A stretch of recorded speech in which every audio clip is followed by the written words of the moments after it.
আসসালামু আলাইকুম। আশা করি সবাই ভালো আছেন। আমি ডক্টর মুজিবুর রহমান।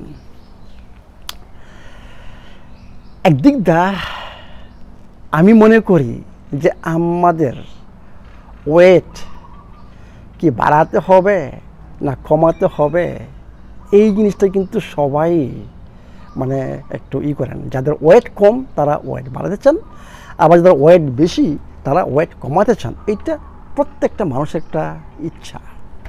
কিন্তু আমি সবসময় বলি নট ওয়েট, আপনাদের মাসলের দিকে খেয়াল করুন। মাসল মেইন হচ্ছে মাসল, স্পেশালি যাদের অলরেডি আফটার 40, আমি ওদেরকে বলবো যে আপনারা আপনাদের ওয়েটের দিকে খেয়াল না করে আপনাদের বোন ডেন্সিটি এবং মাসলের দিকে একটু যত্ন নেন।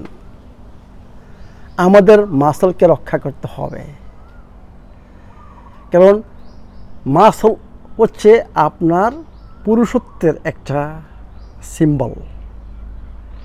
মানে আমার সেক্সুয়াল পারফরম্যান্স, আমার হেলথি লাইফ, আমার ফুল লাইফ, আমার জীবনের আনন্দ, আমার শক্তি, এনার্জি লেভেল সব কিছু আপনার মাসল বলবে যে আপনার বডি কন্ডিশন কী। অনেকে দেখবেন যে ওয়েট নিয়ে খুব চিন্তা ধারণা, আমার ওয়েট কমাইতে হবে। আমি মাঝে মাঝে বলি আপনার মাসল ইনক্রিজ করুন, দেখবেন যে আপনার ফ্যাট আস্তে আস্তে চলে যাচ্ছে। আপনার ওয়েট, মাসলের ওয়েট কিন্তু বেশি, একটা জিনিস মনে রাখবেন, ফ্যাটের ওয়েট কম, মাসলের ওয়েট বেশি। অনেকে দেখবেন যে ওয়েট আপনি যদি করেন একই হাইট, মানে একই শেপ, দেখবেন যে একজনের ওয়েট বেশি আরেকজনের ওয়েট কম। কারণ কি, যার ওয়েট বেশি তার শরীরে মাসল বেশি, আর যার ওয়েট কম তার শরীরে ফ্যাট বেশি। আমাদের ফ্যাটের দরকার নেই, আমাদের দরকার হচ্ছে মাসলের। ফ্যাটের দরকার আছে, সাবকিউটানিয়াস ফ্যাট আমি বলি যে এটা আমাদের দরকার, কোনো সময় এটা কাজে লাগবে। কিন্তু কোন ফ্যাটটা খারাপ, সেটা হচ্ছে ভিসেরাল ফ্যাট, মানে ভিতরের যে ফ্যাটটা সেইটা হচ্ছে অত্যন্ত খারাপ। তো আসুন কীভাবে আমরা মাসলকে ধরে রাখবো বা মাসলকে বাড়াবো। মাসলকে ধরে রাখতে হলে এবং মাসল বাড়াতে হলে আপনাকে প্রথমেই আমাকে সাপ্লাইতে হবে মাসলের বিল্ডিং ব্লক। এইটা কি? এইটা হচ্ছে প্রোটিন। মাসল তৈরি করতে আমাকে সাপ্লাইতে হবে বিল্ডিং ব্লক, মানে প্রোটিন। তো আসুন কোন প্রোটিনটা আমাদের বডির জন্য সবচেয়ে ভালো। আমি রিকমেন্ড করবো প্রোটিনের মধ্যে প্রথম হচ্ছে নাম্বার 1 হচ্ছে ডিম, এরপর হচ্ছে ফিশ, এরপরে মাংস সম্বন্ধে আপনারা জানেন আমি খুব একটা রিকমেন্ড করি না মাংস। তবু আমাদের মাংস বয়স অনুসারে আমি বলি যে আপনার যদি বয়স 30-এর নিচে হয়, আপনি ইয়াং হন, ইউ ক্যান ইট। কিন্তু আমি রিকমেন্ড করবো রেড মিট কম, মানে হোয়াইট মিট, মানে করেন চিকেন, এই মাংস বেশি খান। এবং যাদের বয়স 40-এর নিচে আমি বলি যে সপ্তাহে 2 বার খান। 40-এর পর সপ্তাহে 1 বার, 50 পরে আমি 2 সপ্তাহে 1 বার মাংস খাবার জন্য। প্রোটিনের অনেক সোর্স রয়ে গেছে। আমি রিকমেন্ড করবো যাদের বয়স অলরেডি বেশি, মানে 40-এর পর, ওদেরকে বলবো আপনারা উদ্ভিদ জগতের প্রোটিন বেশি নেন। মানে অনেকগুলো নাটস, বিভিন্ন ধরনের নাটস, বিভিন্ন ধরনের সিডস, বিভিন্ন ধরনের ডাল, বুঝছেন, মানে বিনস আমি বলি, লেগুমস, এইগুলা ইউজ করেন। কারণ রেড মিট হচ্ছে আমি কি বলবো যে সমস্ত এসেনশিয়াল অ্যামাইনো অ্যাসিড থাকে, কিন্তু উদ্ভিদ জগতের মনে করেন যে ডালে সমস্ত নাই। মানে আপনার কয়েকটা মানে ডাল মিক্স করতে হবে, যেমন কিডনি বিনস, আজুকি বিনস, তারপর চিকপিস, মানে বিভিন্ন ধরনের এগুলো দেখবেন যে আপনার সব এসেনশিয়াল অ্যামাইনো অ্যাসিড পাচ্ছেন। তবু এই জন্য আমি বলি, একটা ভিডিও আর আগে করেছিলাম যে আমাদের কতটুকু প্রাণী জগতের খাবার খেতে হবে, কতটুকু উদ্ভিদ জগতের খাবার খেতে হবে, আপনারা মিক্স করেন। মানে আমরা প্রাণী জগতের প্রোটিনও নেব এবং উদ্ভিদ জগতের প্রোটিনও নেব। কতটুকু নেবেন প্রোটিন? আমি রিকমেন্ড করবো অ্যাকচুয়ালি খুব একটা প্রোটিন যদি আমি বেশি নেই, আমার বডি যদি সেটা ইনা করতে, তখন আবার গ্লুকোজে চলে যাবে, আপনার ইনসুলিন রেজিস্ট্যান্স চলে আসবে। এইটা অত্যন্ত খারাপ জিনিস। আমি বলি যে নর্মাল অ্যাকচুয়ালি 1.5 থেকে 2 গ্রাম পার কেজি, দ্যাটস এনাফ। আপনার 1.5 থেকে মানে 2 গ্রাম পার কেজি। এখন আপনার ওয়েট যদি 70 কেজি হয় তাহলে আপনি 140 গ্রাম প্রোটিন ডেইলি ইনটেক করতে পারেন, just enough, no need more, বুঝছেন? কারণ আমি রেকমেন্ড করি না টু মাচ প্রোটিন। আপনি অনেক কিছু আপনার অনেক চাপ দিবেন, মানে আপনার চলে যাবে গ্লুকোজ, ইনসুলিন রেজিস্ট্যান্স চলে যাবে, আপনার কিডনিতে লোড পড়বে, কারণ এগুলা বডি অ্যাসিডিটি বাড়াবে, কারণ অ্যাসিডিক মানে এগুলো হচ্ছে অ্যামাইনো অ্যাসিড। আপনার বডি অ্যাসিডিক হবে। আমি এটা চাচ্ছি না, আমি যাচ্ছি যে আপনারা যেটা দরকার এতটুকুই ইউজ করেন। এরপর আমার কী লাগবে? Muscle work. মানে আমি সাপ্লাই দিচ্ছি মানে বিল্ডিং ব্লক, এরপরে আমাকে মাসল ওয়ার্ক করতে হবে। তা মাসল ওয়ার্ক করতে আপনার শক্তি দরকার হবে, তাই না? আপনাকে শক্তি ছাড়া মাসল ওয়ার্ক করতে পারবেন? তো শক্তির জন্য আমার কী করতে হবে? আমি এই জন্য বলবো যে আমি যে অ্যাডাপ্টোজেন HB21 এবং মাচা গ্রিন টি দিয়ে একটা মানে ওষুধ বানিয়েছে, সেইটা করবেন। এবং আপনারা HB01, এটা স্পেশালি শক্তির জন্য HB01 অ্যাডাপ্টোজেন ফর্মুলা ইউজ করবেন বিভিন্ন উপায়। আপনার স্মুথির সাথে এটা ইউজ করতে পারেন, 1 বড় চামচ টেবিল স্পুন মানে HB01, আর না হয় জাস্ট পানিতে মিক্সড করে কোকোনাট অয়েল বা MCT অয়েল দিয়ে আপনারা ডাইরেক্ট খেয়ে ফেলবেন। এইটা আপনার শক্তির জন্য। এবং আরেকটা জিনিস আমি বলছি যে টারমারিক গ্রিন টি, এইটাও শক্তির জন্য। মানে আমাদেরকে এইগুলো সব কিছু দিতে হবে। কিসের জন্য আমি বলতেছি যে আপনার মাসল ওয়ার্কের জন্য বা এনার্জির জন্য আপনাকে তবুও নিউট্রিয়েন্টস দিতে হবে, এবং অ্যান্টি অক্সিডেন্ট বাফারিং সিস্টেম। কারণ এনার্জি প্রোডাকশানে আপনার প্রচুর পরিমাণে ROS, রিঅ্যাক্টিভ অক্সিজেন স্পেসিস, মানে ফ্রি রেডিক্যাল তৈরি হবে। এইটাকে নিউট্রালাইজ করতে আপনাকে এইসব অ্যান্টি অক্সিডেন্ট সাপ্লাই দিতে হবে। এই জন্য আমি বলি যারা মাসল ইনক্রিজ করতে চান এবং আপনার মাসল ধরে রাখতে চান তাদেরকে HB01 রেকমেন্ড করবো, অ্যাডাপ্টোজেন HB21 রেকমেন্ড করবো, টারমারিক গ্রিন টি রেকমেন্ড করবো। কিসের জন্য?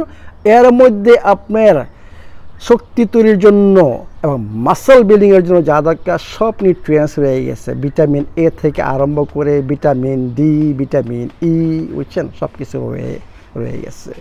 এবং অফকোর্স ওই যে বললাম আপনাকে কী দিতে হবে? বিল্ডিং ব্লক, মানে প্রোটিন সাপ্লাই দিতে হবে। প্রোটিন হচ্ছে ডিম, প্রোটিন হচ্ছে মাছ, সামুদ্রিক মাছ, ফ্যাটি মাছ, প্রোটিন হচ্ছে নাটস, সিডস, এগুলোর মধ্যে প্রচুর পরিমাণে ভিটামিন E রয়ে গেছে, কারণ অ্যান্টিঅক্সিডেন্ট আমাদের অত্যন্ত দরকার হবে। এবং ম্যাগনেশিয়ামের দরকার হবে মাসলকে মানে করার জন্য। এবং একটা জিনিস মনে রাখবেন, ক্যালসিয়ামের দরকার আছে, কারণ মাসল কনস্ট্রাকশনের জন্য ক্যালসিয়ামের দরকার আছে।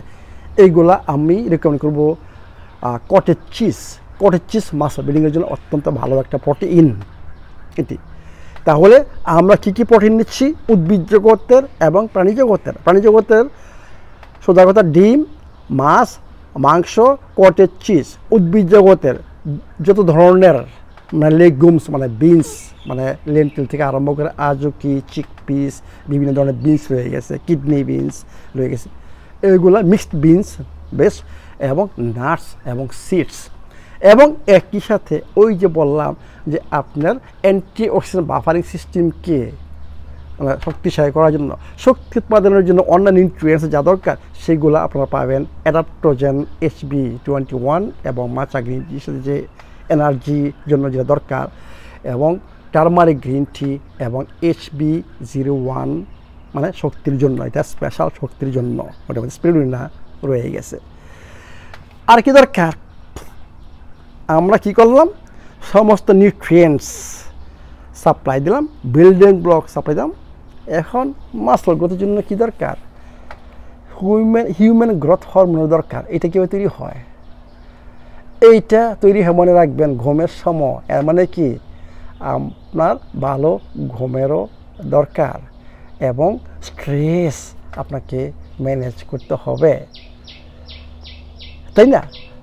মানে আমার যদি স্ট্রেস থাকে এবং আমার যদি ভালো ঘুম না হয়, আমার বডি গ্রোথ হরমোন, কারণ গ্রোথ হরমোন ছাড়া আপনার মাসল বিল্ডিং হবে না।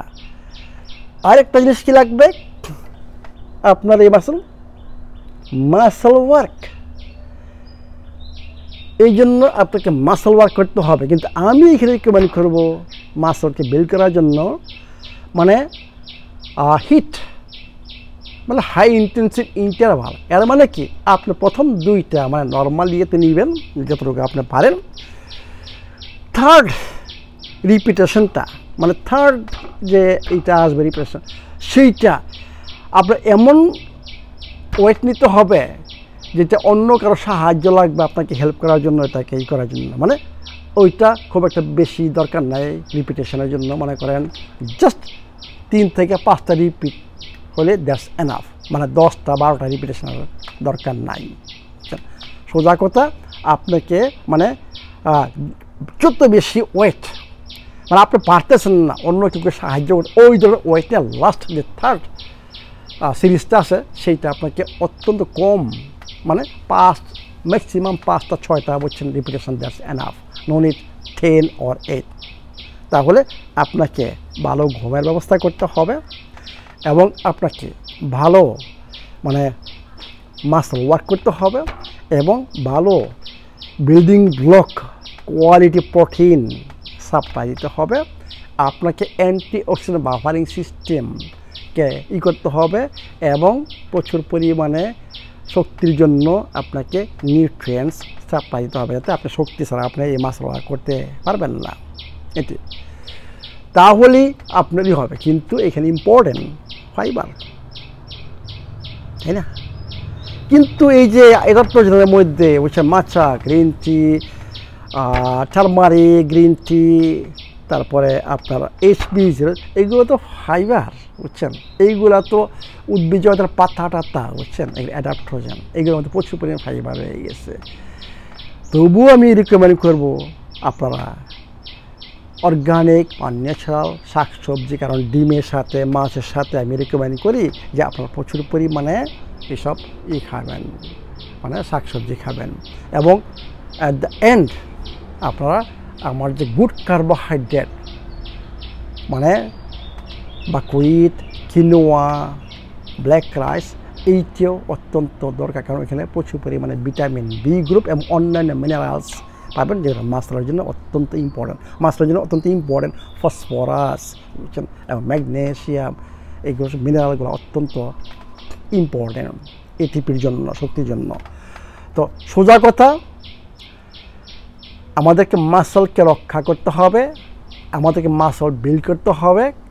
তখনই আপনি আপনার ফুল লাইফ সেক্সুয়াল পারফরমেন্স থেকে আরম্ভ করে আপনার কোয়ালিটি অফ লাইফ, যে সবসময় যে কোয়ালিটি অফ লাইফ আপনি মেনটেন করতে পারবেন। তাহলে 4টা জিনিস আমাদের দরকার মাসলের জন্য।